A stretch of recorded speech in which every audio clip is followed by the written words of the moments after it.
नमस्कार दोस्तों, मैं हूं पंडित निखिल। इससे पिछले वीडियो में हम लोगों ने चर्चा की थी कि मृत्यु के बाद किस प्रकार आत्मा पृथ्वी लोक से यमलोक तक पहुंचती है।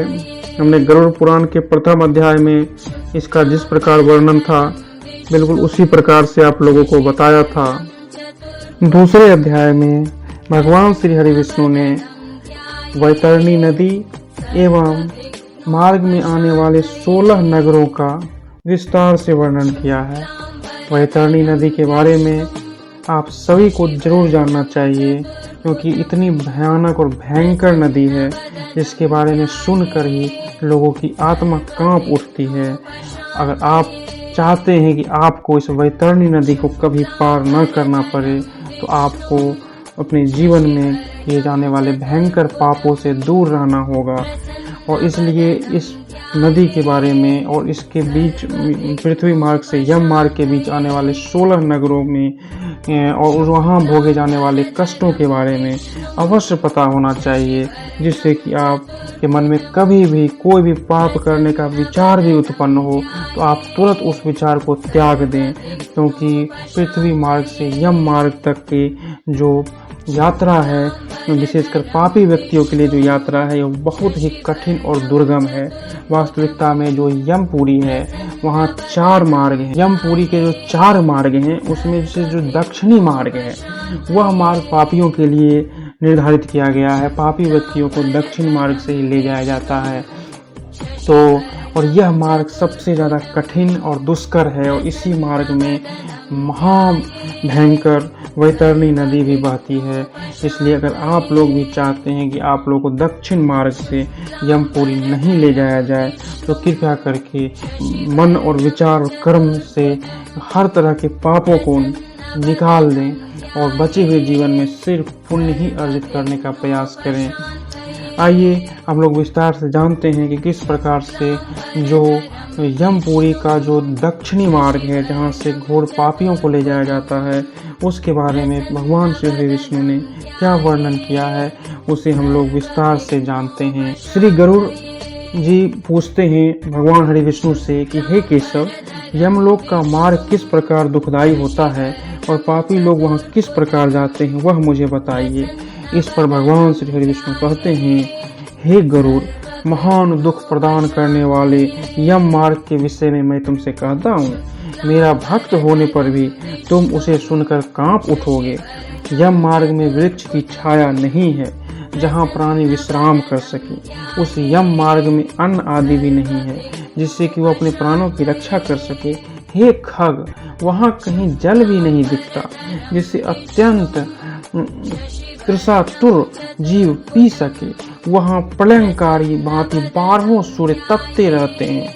वहाँ पर 12 सूर्य हैं और 12 सूर्य एक साथ अपने पूर्ण वेग के साथ जलते रहते हैं। उस मार्ग में जाता हुआ पापी कभी बर्फीली हवा से पीड़ित होता है, कभी कांटा चुभता है, कभी महाविषधारी सर्प के द्वारा डसा जाता है। पापी कहीं सिंहों, व्याघ्रों और भयंकर कुत्तों द्वारा खाया जाता है, कहीं बिच्छुओं द्वारा डसा जाता है, कहीं उसे आग में जलाया जाता है, तब कहीं वह अति भयंकर महान असित पत्रवन नामक नरक में पहुंचता है। यह नरक 2000 योजन विस्तार वाला कहा गया है। वह वन कौओं, उल्लुओं, वटों, गिद्धों इत्यादि से व्याप्त है।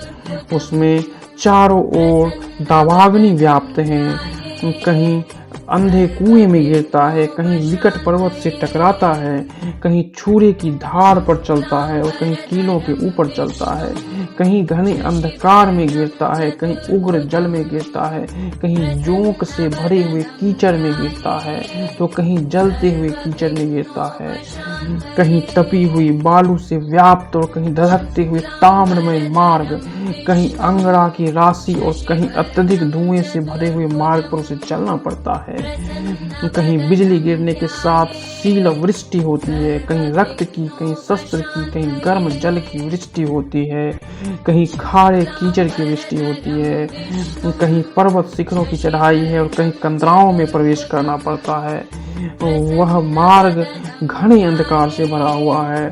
कहीं मवाद, रक्त तथा विष्ठा से भरे हुए तालाब हैं। मार्ग के बीचों बीच अत्यंत उग्र और घोर वैतरणी नदी बहती है।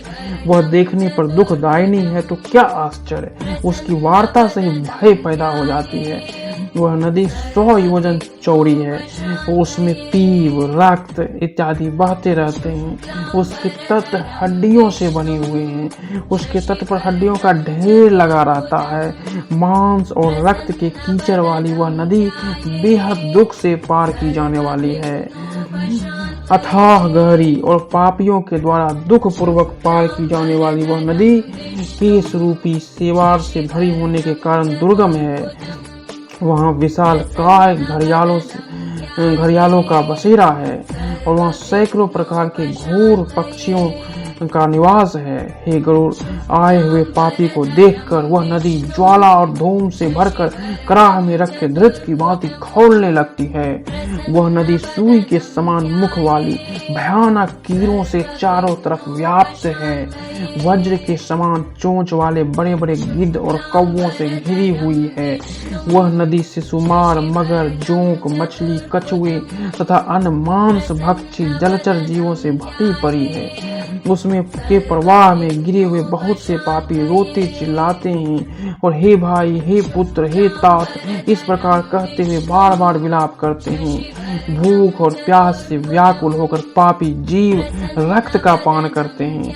वह नदी झागपूर्ण रक्त के प्रवाह से व्याप्त महाघोर अत्यंत गर्जना करने वाली, देखने में दुख पैदा करने वाली तथा भयावह है। उसके दर्शन मात्र से ही पापी चेतना शून्य हो जाते हैं। इस प्रकार बहुत प्रकार के क्लेशों से व्याप्त अत्यंत दुखप्रद यम मार्ग में रोते चिल्लाते हुए दुखी पापी व्यक्ति जाते हैं। कुछ पापी पास से बंधे होते हैं, कुछ अंकुश में फंसाकर खींचे जाते हैं, कुछ शस्त्र के अग्रभाग से पीठ में छेदते हुए ले जाए जाते हैं। वे पापी गर्दन, हाथ तथा पैर में जंजीर से बंधे हुए तथा अपनी पीठ पर लोहे के भार को ढोते हुए मार्ग पर चलते हैं। अत्यंत घोर यमदूतों के द्वारा मुदगरों से पीटे जाते हैं। वे मुख से रक्त का वमन करते हैं तथा वमन की में रक्त को ही पुनः पीते हैं। अपने दुष्कर्मों को सोचते हुए प्राणी अत्यंत ग्लानि का अनुभव करते हैं। इस प्रकार यम मार्ग में जाता हुआ वह मंद बुद्धि पापी प्राणी हे पुत्र, हे पौत्र इत्यादि चिल्लाता है। इस प्रकार पुत्र और पौत्रों को पुकारते हुए हाय हाय करता हुआ पश्चाताप की ज्वाला से जलता रहता है। और वह उस समय सोचता है कि कितने महान पुण्य के कारण मुझे यह मनुष्य जन्म प्राप्त हुआ था। उसे प्राप्त कर भी मैंने धर्माचरण नहीं किया। यह मैंने क्या किया? मैंने दान दिया नहीं, अग्नि में हवन किया नहीं, तपस्या की नहीं, देवताओं की पूजा की नहीं, विधि विधान से तीर्थ सेवा की नहीं। अतः हे जी, ये मैंने क्या किया? अब मैं उसी का फल भोग रहा हूँ। ये देव नदी गंगा का सहारा नहीं लिया, सत्य पुरुषों की सेवा नहीं की, कभी दूसरे का उपकार नहीं किया। इसलिए हे जी, जो तुमने किया अब उसी का फल भोगो। इस प्रकार से यमदूत उसे बताते हैं। मनुष्य और पशु पक्षियों के लिए जलहीन प्रदेश में जलाशय का निर्माण नहीं किया। गौओं और ब्राह्मणों की आजीविका के लिए थोड़ा भी प्रयास नहीं किया। इसलिए हे देवी, जो तुमने किया उसी से अपना निर्वाह करो। तुमने नित्य दान नहीं किया, वेदों और शास्त्रों के वचनों को प्रमाण नहीं माना, पुराणों को नहीं सुना, विद्वानों की पूजा नहीं की। इसलिए हे देवी, जो तुमने किया उन्हीं दुष्कर्मों का फल अब तुम भोग रहे हो। जो नारियां होती हैं उन्हें यमदूत बताते हैं, उन्हें यमदूत ये सोचने पर विवश करते हैं कि मैंने पति की हितकर आज्ञा का पालन नहीं किया, पतिव्रत धर्म का पालन नहीं किया, गुरुजनों को गौरवोचित सम्मान नहीं दिया। इसलिए हे देही, जो तुमने किया उसी का फल अब भोगो। इस प्रकार से विलाप करते हुए, पूर्व देह का स्मरण करते हुए चिल्लाता हुआ वह पापी जीव 17 दिन तक अकेले वायु वेग से चलते हुए 18वें दिन वह प्रेत सौम्यपुर में जाता है। उस रमणीय श्रेष्ठ सौम्यपुर में प्रेतों का महान गण रहता है। वहाँ पुष्प, भद्रा नदी और अत्यंत प्रिय दिखने वाला वट वृक्ष है। उस पुर में यमदूतों के द्वारा उसे विश्राम कराया जाता है। वहाँ दुखी होकर वह स्त्री पुत्रों के द्वारा प्राप्त सुखों का स्मरण करता है। वह अपने धन, भृत्य और पौत्र आदि के विषय में जब सोचने लगता है तो वहाँ रहने वाले यम के किंकर उससे इस प्रकार कहते हैं, धन कहाँ है, पुत्र कहाँ है, पत्नी कहाँ है, मित्र कहाँ है, बंधु बांधव कहाँ है। हे मूढ़, जीव अपने कर्मों पर जित फल को ही भोगता है, इसलिए सुदीर्घ काल तक इसी यम मार्ग पर चलते रहो। क्या तुमने ब्राह्मणों के मुख से पुराणों का वचन नहीं सुना था? इस प्रकार कहकर मुदगरों से पीटा जाता हुआ वह जीव गिरते पड़ते दौड़ते हुए बलपूर्वक पासों से खींचा जाता है। इसी तरीके से विभिन्न महीनों में वह विभिन्न प्रकार के लोगों से गुजरता हुआ 1 साल के पश्चात वह अंततोगत्वा यमपुरी तक पहुंच जाता है। तो दूसरे अध्याय में जो पृथ्वी मार्ग से यम मार्ग की जो सफ़र है उसको थोड़ा सा विस्तार से बताया गया। इसमें सभी 16 नगरों का विस्तार से वर्णन किया गया है। उतना वर्णन तो इसमें कर पाना संभव नहीं है, परंतु जो मूल बातें थी, मूल रूप से जो सबसे कष्टदायक सफ़र था वैतरणी नदी का, उसे मैंने आपको बताया। और इसके बाद द्वितीय अध्याय में इतना ही बताया गया है कि वह यमलोक तक किस प्रकार पहुंचता है। यमलोक पहुंचने के बाद पुनः क्या होता है, उसके लिए हम लोग गरुड़ पुराण का 3य अध्याय आगे अध्ययन करेंगे।